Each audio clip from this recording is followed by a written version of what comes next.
get it going.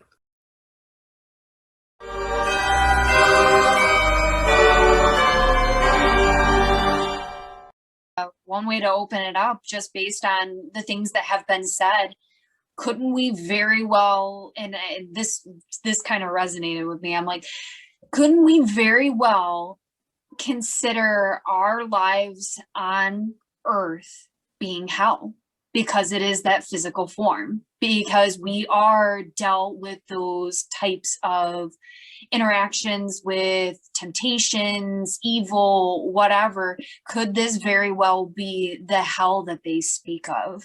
And when they say the fiery gates, it's all symbolic to just the fiery passion of negative or evil behavior that drives us to do things. I would say about the physical world being hell kind of thing, there are prevalent strands of Gnosticism that still exist today, most notably being Buddhism and Advaita Hinduism, which basically teach that the world is an illusion, that the things that we see are a result of our perception clouded by our sinfulness, clouded by our attachment to things. And the key lesson of Buddhism is that all of your suffering comes from your attachment. So let's just use the $1,400 stimulus as an example. If I never receive my $1,400, I will be mad because I feel entitled to it. I feel that I deserve my $1,400. Okay. If there's never any mention of this 1,400 and it never comes, I have nothing to be upset about. I haven't developed an attachment to it. Why are we upset when our car breaks down? You know, because you put all this money into this machine and now it stopped working and you're mad. You have this attachment to it. And why are we so afraid of death? You know, we have attachment to our lives. We're afraid of what happens next. And the key to remove suffering in that tradition is to break your attachments. And this is why you often see Buddhist monks that will just like be praying and shit, and like all kinds of stuff is happening and they're just ignoring it. They're trying to see past sense and things like this. Something that's talked about in the Bhagavad Gita, which I actually have sitting right here because of course I fucking do. One of the key parts of the Bhagavad Gita that Krishna explains is that the key to happiness is to recognize, you know, your own shortcomings, to recognize the way that your spirit and shit is aligned. He talks about 3 different strands of reality. You know, there's one of light, there's one of passion, and there's one of inertia. Okay. And he says that everything in the universe is made of a mixture of these 3 different strands of being. So to someone who is made of purity and light, you know, they're not bothered by things. Someone who's very passionate is obviously going to act on it. You know, they are very driven, they're career motivated, so on and so forth. And somebody who's driven by the final strand, the strand of inertia or dullness, you know, they're the type that just sits on their couch and gets baked all day and just lets the world kind of move around them and then bitches about it on Facebook. We all know the type. And he basically says that you have to overcome your senses in order to find any kind of salvation. You have to master your senses. And he's not saying like Jesus will tell you things like, when you look at a woman and you have lust for her in your heart, it's as if you've already committed adultery with her. Krishna will say, you can have the thought of doing whatever, but you need to be able to control it. He doesn't say you have to eradicate it. He says you have to master it. There's a big difference. I don't know what that had to do with the original thing you were saying, but you know, it kind of spirals in that way. As far as like hell and stuff, you mentioned the fiery gates being symbolic. One of the reasons that I would never be a priest, and this is one that people have asked me many times over the years, you should be a priest. I get that all the time. And aside from the fact that I want to marry and have a family and all that, that's actually not my main reason, which is surprising.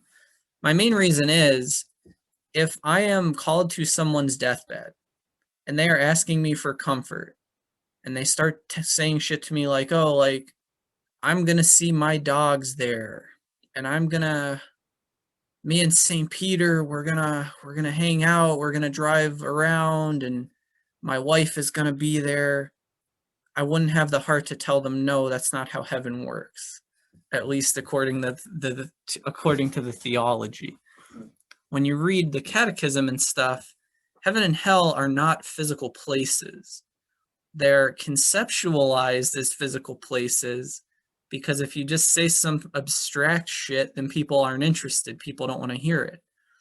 When you make up layers of hell and you give descriptions of the monsters that are there, and you describe all these terrifying locations.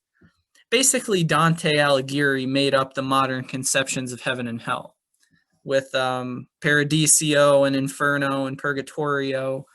That is not like official Catholic lore or anything. That's just a dude's artist conception that took off and became popular. So when he's talking about like the circles of hell and stuff, there is none of that in the actual religion. The definition of hell is separation from God. And whatever that entails, that's what hell is. It's not necessarily a place. It's a state of being is the best way to say it. So then, if we're going to continue the conversation with some willing suspension of disbelief and say, okay, so maybe there are these things called demons, maybe, right? Where are they? Where do they come from? If there's no hell, then where do they exist? Are they here? Have they always been here? Are they unseen? What's the dealio? Kind of the way that I'm seeing it or in reading about it and thinking about it, I honestly think that humans, in a sense, create demons. I think, and if you go and look at it in the definition of evil spirits, I think for those who, do unspeakable things, I think that they have created because, we don't understand the whole theory of energy yet. There's obviously energy out there that we have no knowledge of or whatever. I think that through their evil actions creates enough, like even if we were just to look at time and space as a human, you do something so evil, it's going to physically harm that time and place and space and cause almost like a scarring. And I think that essentially is where you get these evil entities. And I know that you mentioned that you were watching The Conjuring. I watched The Conjuring. I watched Conjuring 2. I watched Haunting in Connecticut, even though I was really upset about the true story behind that one. And a lot of times what they like to say is that the demons sort of kind of like come up out of nowhere. Like the whole idea of the nun in the presence of The Conjuring 1 and 2 is, this bitch is not even from this country. She can just teleport wherever. He, she, it is probably the best term for it. How is it teleporting all over the place? Like, wouldn't it be condemned to just one area? But who knows? Because if there's something that's that evil, it could walk this earth and do whatever it wants. It could almost create its own anti-religion presence where, who knows, maybe it can conjure up other things or be like, oh, hey, you killed little Tommy. Oh, yeah, you can join my gang. Come on. Like, we can go cause terror, throughout wherever. Oh, you're only limited to Michigan. Okay, you can stay in Michigan, but you better do my bidding. And like, that seems kind of interesting to think about. Like, I don't know. Okay, so here we go. if we're gonna say that hell's not a place, demons don't like hang out in the office waiting for a call to come in, something like that. Think about it like this. Many an edgy atheist friend has said to me over the years, Steve, point to your body, show me where your soul is. And they think they're gonna get me, that's a classic. Well, when you start getting into souls and spirits and shit like that, it doesn't exist in the physical plane. And this is something that has pretty much been lost in Western philosophy. The last major Western philosopher that's going to argue for a substance dualism is Rene Descartes. And it's been a few years since he was alive, to say it very nicely. We've adapted in the West basically the idea that everything is physical in some form or another. And the energy theory is one manifestation of this physicalism, because electrical charges or any kind of impulse, any kind of radiation, anything like that, that is physical stuff. That is a physical entity. If you have a truly spiritual versus material dualism, then those spiritual entities don't follow any of the laws of physics as we understand them. They don't have a shape. They don't have a form. They don't have a size, or, they could be anywhere, whenever. There can be a demon that is sitting right next to me. There can be many that are just hanging out, listening to me give this conversation. They're laughing about how wrong I am, something like that. And at the same time, that same entity can be sitting in your room with any one of you. It could be sitting in all of your rooms, because it doesn't obey the kind of laws that we understand. It's on a whole other plane. It's a whole other existence. And it's the same thing with angels and God and any kind of stuff like that. The reason that we see the depictions of those things that we do, and especially we'll stick with angels and demons. You could save depictions of God for another one, because that's a whole other thing. When you look at an angel, you're supposed to feel comfort. You're supposed to feel goodness and trust and all this kind of stuff, which is why they're usually depicted as like a handsome young man or woman who is crowned in light and all this stuff. They're very much suited to the culture they're depicted in. You're supposed to look at them and feel that they are the presence of God. The reason that you see demons being depicted as twisted and black and ashen or scaly, horns and claws and shit, is because those are the things that we're afraid of. Those are the things that we look at and distrust. Those are the things we look at and want to avoid. And sometimes people will write very detailed accounts of, physically seeing one of these entities. Like the Discovery Channel show A Haunting used to do this all the time, where it'd be like a shadowy figure that was like a goat man or something like that. And my theory, which is my theory, I'm not a PhD or anything, but my theory on it is based on my experience. Think about Harry Potter for a second.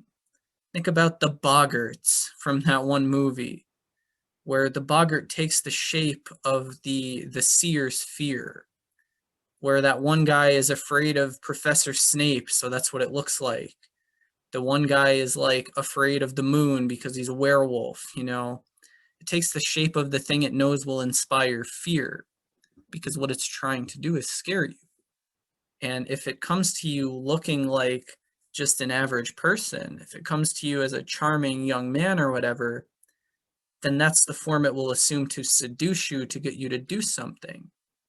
If it appears as a lost child, this is a classic. You're talking, you break out the Ouija board with your friends at the party, you start talking to the spirit, and it says something like, I'm 4 years old and I drowned and I've been looking for my mother. Will you help me find her? It says something like that. It does what it needs to do to get the desired reaction from you.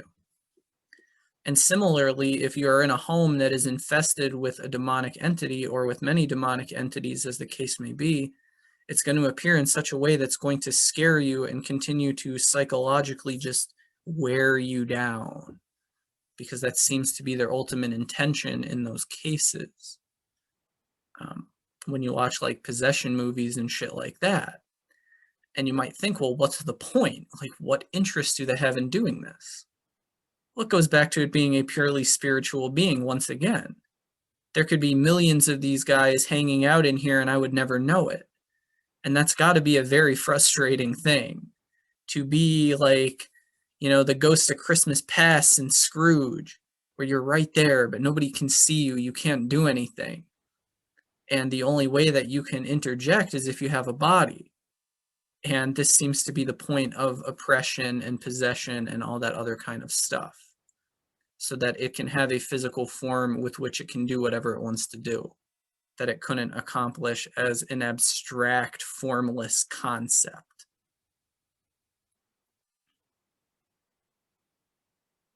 So if something is self-created, what about like a haunted object? Like, what would make that something that would have like that demonic energy? Like Annabelle, for example.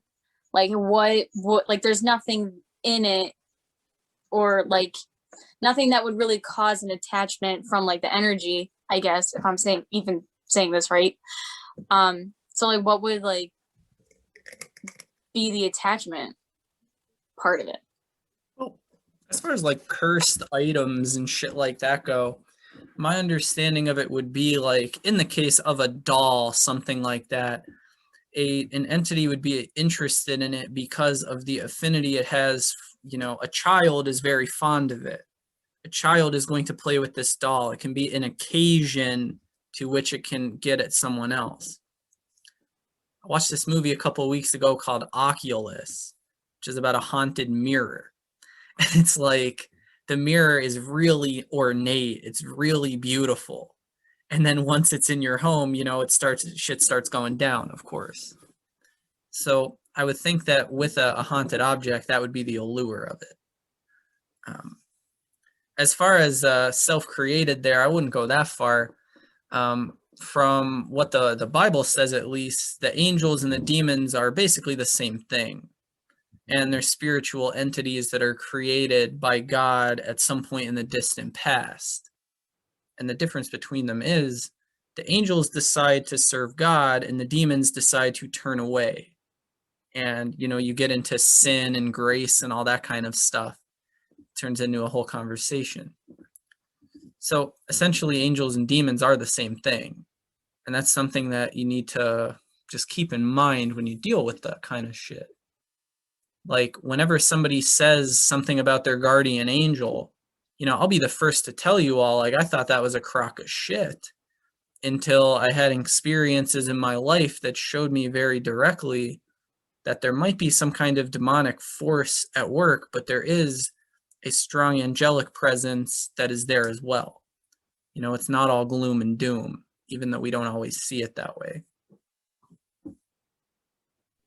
So Steve, your perspective is from a bunch of different places, right? Like, you are, for people who don't know you, you teach theology and religion, but multiple kinds of religion, correct? Yeah. Yeah. So, and your philosophy on the demonic stuff that you're talking about now is coming from all those perspectives, or the Christian perspective? That was the Christian perspective. Yeah. I Which can is tell you cool. the Hindu I just perspective kind of, if you want. I like the idea that we're talking about everything, and you know, I like to be able to understand where everybody's perspective is coming from. Oh yeah. Most of that stuff is coming out of the Bible or the Catechism of the Catholic Church and various other sources in that neighborhood. And you're also really heavily studying Hinduism now, right? Mhm. Or teaching or studying? A little bit of both on that. Yeah, that's cool. That's cool. Go ahead. Go ahead. Oh, okay. So I can tell you the Hindu perspective on demons because it's very different. It's actually quite interesting. So in Hinduism, you have a whole other cosmology, predictably enough. Sinister cat presence. So That's fantastic. That was fantastic.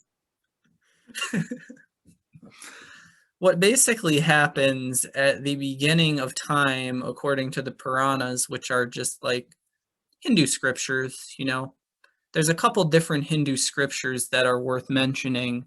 You have the Vedas, which are the original ones, like the old ones. And within that, you have the Upanishads, which are the basis of most modern day Hinduism, which is called Vedanta, if you're interested.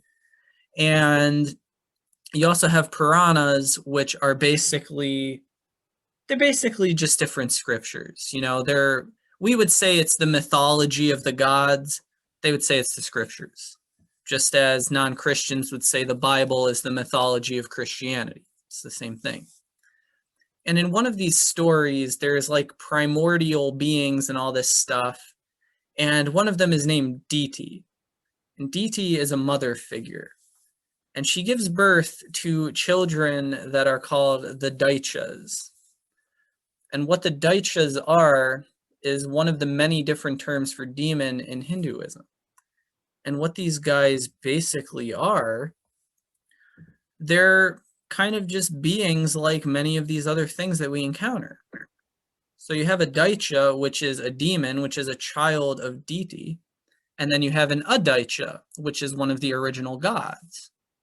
And without getting too overly into this, because then you'll be here until 3 a.m. and I'll be the only one fucking talking, because I do get into it once I get started.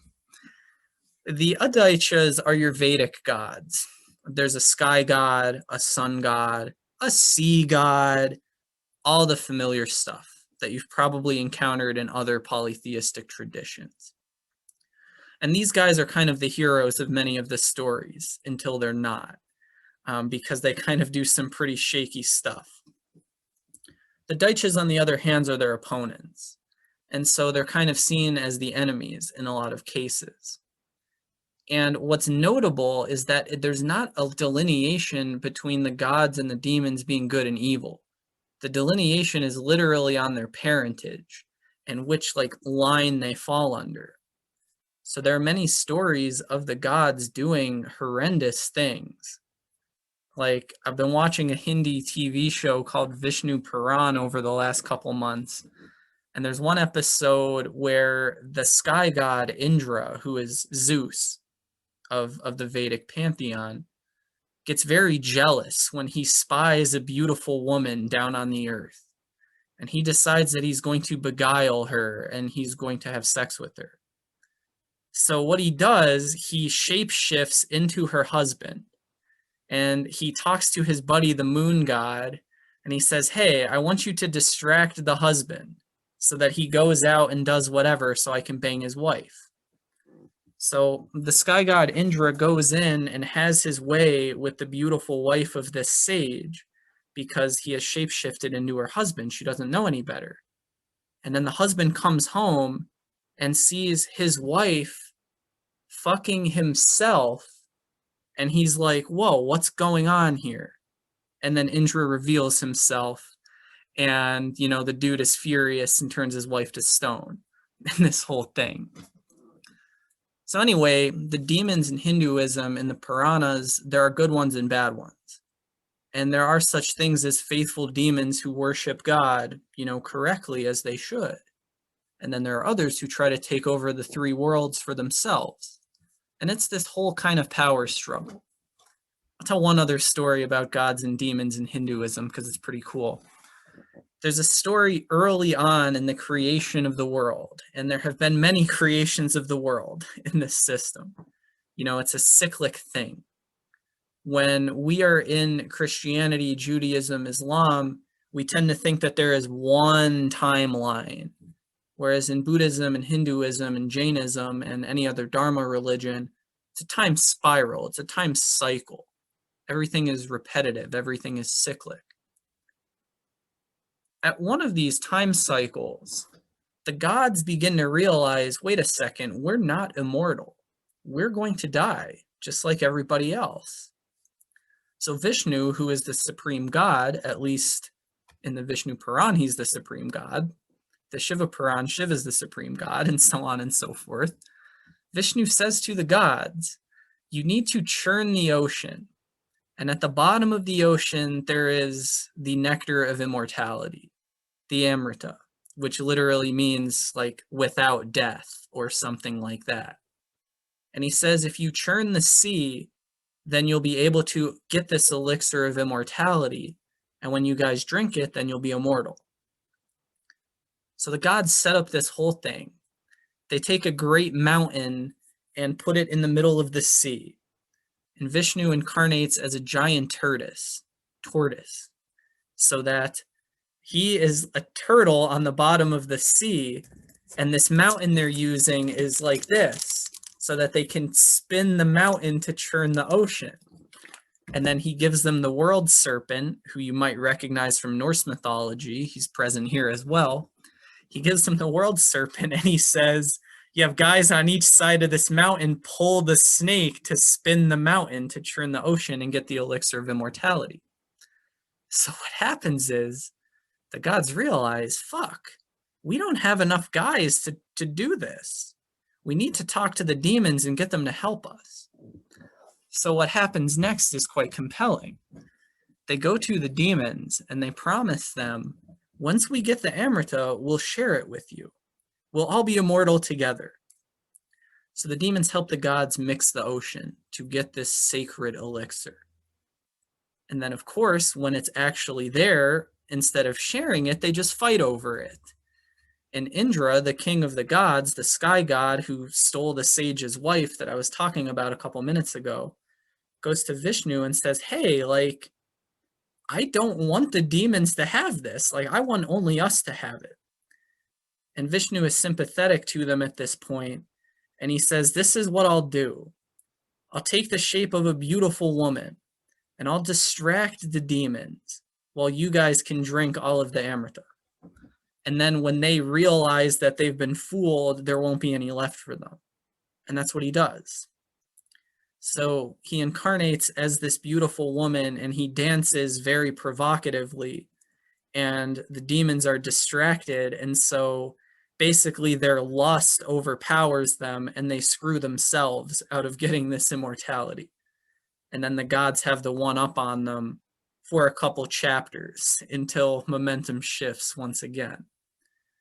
Because in this system, when you want some kind of power, you want some kind of boon or whatever, if you pray to the gods devotedly enough and you perform severe enough austerity, then they'll give you any blessing that you want.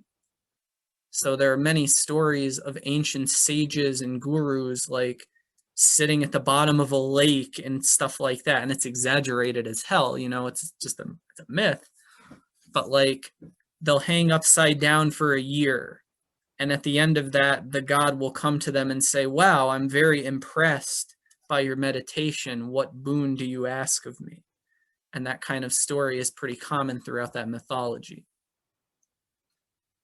So that's one. That's a different perspective on the demons and the gods thing. That's really cool, actually.